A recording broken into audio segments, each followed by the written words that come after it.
Well, there are certain significant developments taking place on the name of Daud Ibrahim, that he has been unconfirmed but poisoned and he is currently in Karachi-based hospital. To talk more on this, we are joined by former ACP Mr. Avinash Dharmadhikari. Sir शुक्रिया हमें वक्त देने के लिए। सबसे पहले ये जानना चाहेंगे कि आप इन खबरों को कैसे देखते हैं? ऐसी खबरें उठकर आ रही है अनकन्फर्म सोर्सेस से, ये खबरें सोशल मीडिया पे भी काफ़ी तेज़ हो रही हैं कि पॉइजन दे दिया गया है दाऊद इब्राहिम को और वो कराची में इस वक्त अस्पताल में है। दाऊद इब्राहिम के बारे में 2018 से ये बातें चल रही है कि दाऊद इब्राहिम काफ़ी सीरियस बीमार है उनकी डेथ हो चुकी है। तो ये कंफर्म करना थोड़ा सा मुश्किल हो जाएगा, लेकिन इस टाइम जिस तरह से सब जगह पे बात चल रही है, तो हो सकता है कि ये बात सच हो। और ये सच बात हो, जिसने भी किया उनको मैं अभिनंदन करूँगा। और अपने देश का सबसे बड़ा दुश्मन मारा गया, ऐसा मैं बोल सकता हूँ। क्योंकि बम्बई में एज अ पुलिस ऑफिसर मुझे मालूम है, बम्बई में जितने भी बॉम्ब ब्लास्ट हो गए या इंडिया में जितने, भारत में जितने भी बॉम्ब ब्लास्ट हो गए, उसके पीछे दाऊद का किसी ना किसी तरह हाथ है। चाहे वो लॉजिस्टिक सपोर्ट हो, चाहे फाइनेंशियल सपोर्ट हो, या किसी न किसी तरह से उसने उसमें अपना रोल प्ले किया है। तो ये देश का बड़ा दुश्मन था। अगर वो गया है तो उनका मैं जिन्होंने भी ये काम किया उसका मैं अभिनंदन करता हूँ, और मैं चाहता हूँ कि एक न्यूज़ सच निकले। पाकिस्तान की भूमिका को आप कैसे देख रहे हैं? पाकिस्तान पहले से उनको सपोर्ट कर रही है, वो सबको मालूम है। पाकिस्तान के सपोर्ट के बगैर इतने दिन जिंदा नहीं रह सकता है उनका। सी अब बम्बई पुलिस काफ़ी सफिशेंट है, इफिशिएंट है। हम लोग ने इससे पहला भी उसको एलिमिनेट करने का बहुत सारा कोशिश किया था। I was part of that team, तो मुझे मालूम है हम लोगों ने क्या क्या किया था उसके बारे में। विदाउट सपोर्ट ऑफ द जो support Pakistan particularly ISI Dawood को दे रहा है, क्योंकि अभी उनकी गले की हड्डी बना हुआ है वो। अगर गलती से भी दाऊद अपने हाथ में जिंदा लग जाता तो काफ़ी कुछ पाकिस्तान के बारे में, जैसा कसाब आने की वजह से काफ़ी पाकिस्तान का असली रोल मालूम पड़ गया, और उसकी वजह से पाकिस्तान एक नेशनल इंटरनेशनल लेवल पे टेररिस्ट कंट्री बन गया। उसी तरह अगर दाऊद अपने हाथ में आ जाता, जिंदा हाथ में आ जाता, तो काफ़ी कुछ रिवील करता था किस तरह से उसको रखा गया है। Officially he is been protected, उसको काफ़ी आईएसआई का प्रोटेक्शन है, पाकिस्तान आर्मी का प्रोटेक्शन है, ये सब जानते हैं। एविडेंशियल पॉइंट ऑफ व्यू से देखा जाएगा, अभी 80-80 आ जाएंगे एक एक न्यूज़, लेकिन पाकिस्तान डेफिनेटली उसको सपोर्ट कर रहा है।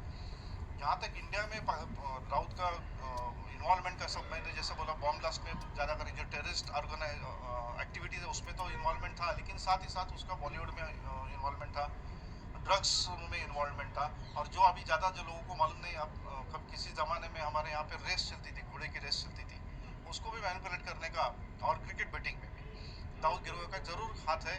और ये सब इलीगल एक्टिविटी करने वाला गिरोह है। इसलिए मैं बोला ना, ये अगर दाऊद अगर मर गया, इसकी ये अगर पुष्टि होती है, तो ये हमारे लिए तो कभी काफ़ी खुशी की बात है। अपने भारत का सबसे बड़ा दुश्मन गया, जो अपने देश का होके भी अपने देश के बारे में इस तरह से गलत चीज़ कर रहा था। तो मैं उनको कॉन्ग्रेचुलेट करूँगा जिन्होंने भी ये काम किया है। सर आपने एक्सटेंसिवली डी गैंग पर आपने काम किया है और दाऊद इब्राहिम को जब एलिमिनेट करने की बारी आई थी, you are a part of Mumbai police team. जानना चाहेंगे सर, इतने प्रयत्न के बाद वो हर बार कैसे बच रहा था? क्या ये पाकिस्तान की बड़ी साजिश का नतीजा था? ये उसी लिए देखो, इतने लेवल पे इंडिविजुअल एक आदमी किसी सिस्टम के साथ नहीं झगड़ सकता। वो नेचुरली उसको किसी ना किसी का सपोर्ट होना, ये आईएसआई का सपोर्ट था, सबको मालूम था, उसकी वजह से अभी तक बचा है। Not only Indian intelligence agency, police, उसके इंटरनल भी तो क्लैशेस चल रहे थे, उनसे भी बच रहा है वो। जैसे छोटराजन के ऊपर अटैक हो गया, तो छोटराजन ने भी बहुत कड़ी कोशिश की थी उसको मारने की, तो इंटरनल क्लैशेस से भी बच रहा है। हम पुलिस से भी बच रहा था, इंटरनल इंटेलिजेंस एजेंसी से बच रहा है। ये इंडिविजुअल नहीं कर सकता जब तक कि आपके पीछे कोई बड़ा कोई सिस्टम नहीं है। तो ये आईएसआई और पाकिस्तान आर्मी फुल सपोर्ट उसको कर रही थी। इसलिए मैं बोला ना, भारत का बड़ा दुश्मन था ये, क्योंकि पाकिस्तान उसको सपोर्ट कर रहा था, और मुझे खुशी है अगर ये न्यूज़ सच निकली तो। सर आपसे एक और बात जानना चाहेंगे, क्या ये एज फैक्टर है या क्या सच में उसे पॉइजन दिया गया है? क्योंकि हेल्थ डिटोरेशन भी एक फैक्टर बताया जा रहा है, लेकिन इसी बीच हाई सिक्योरिटी तैनात है कराची के अस्पताल में। सी मैं आपको बोलता हूँ ना, दाऊद भले मरा नहीं होगा, लेकिन दाऊद को हमारे इंटेलिजेंस एजेंसी ने ऑलमोस्ट ख़त्म कर चुका था। दाऊद के एक्टिविटीज सब ख़त्म कर चुके थे। इंडिया में जितने भी एक्टिविटीज उसको कर्टल किए थे, उसके उसकी जानकारी किसी को भी नहीं आ रही थी। तो ये जो सिस्टम है, उसकी वजह से दाऊद अभी पाकिस्तान के लिए एसेट नहीं था, वो अभी उनके गले की हड्डी बन गया था, उसको लाइबिलिटी बन गया था। तो दाऊद अब खास करके 2018 के बाद दाऊद का इतना यूज़ उनको नहीं रहा। तो मेरे ख्याल से बस इतना ही उनका प्रिकॉशन ले रहे थे कि अपने हाथ में, पाकिस्तान इंडिया के हाथ में, भारत के हाथ में वो दाऊद जिंदा ना मिल जाए, इसकी सिर्फ प्रिकॉशन ले रहे थे, क्योंकि अगर दाऊद हमारे पास जिंदा आ जाता तो पाकिस्तान पूरा एक्सपोज हो जाता था। किस तरह से टेररिज्म को वो बढ़ावा दे रहा है, क्योंकि दाऊद इज अ टेररिस्ट। जितने भी बम ब्लास्ट हुआ है उसमें दाऊद का किसी न किसी तरह से हाथ है। इंटरनली किसी ने पॉइजन दिया, किसी ने जिसने भी, वो तो मालूम नहीं पड़ेगा, लेकिन जिसने भी दिया उसने अच्छा काम किया है, उसको कॉन्ग्रेचुलेट करूंगा।